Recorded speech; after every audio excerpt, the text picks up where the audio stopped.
sony CRT එකක් තියෙනවා. බලමු මේකේ ලෙඩේ මොකක්ද කියලා. පවර් ඉන් කරා.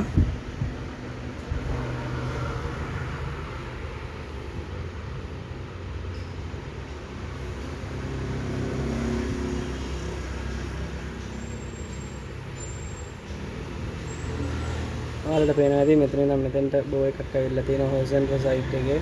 එතනත් කළු පාට පැච් එකක් තියෙනවා. එතකොට මේකේ අපිට දැනට ලෙඩ දෙක තුනක් පෙන්නනවා. ABL ලෙඩෙත් තියෙනවා, සිංක් සර්කිට් එකේ ලෙඩකුත් පෙන්නනවා.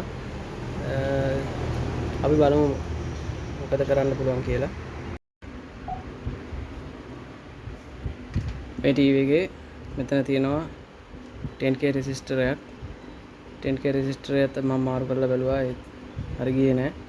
එතන තියෙනවා සිංක් සර්කිට් එක. සිංක් සර්කිට් එකේ 4558 IC එකක් තියෙනවා. ඒකත් මාරු කරලා බැලුවා ඒත් හරි ගියේ නෑ. දැනට මට කරන්න තියෙන්නේ ජංගල් IC එක මාරු කරලා බලන එක. මං ගාව වෙන IC එකක් තියෙනවා. TDA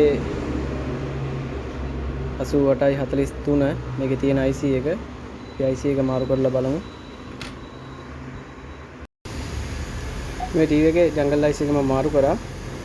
මේ තියෙන්නේ තිබිච්ච එක. මේකේ නම්බරය ඇවිල්ලා 8843. මම 8843 IC එකක් දැම්මම පස්සේ තමයි මේ ටීවී එක මේ විදිහට හරි ගියේ. Thank you my video එක බලලා.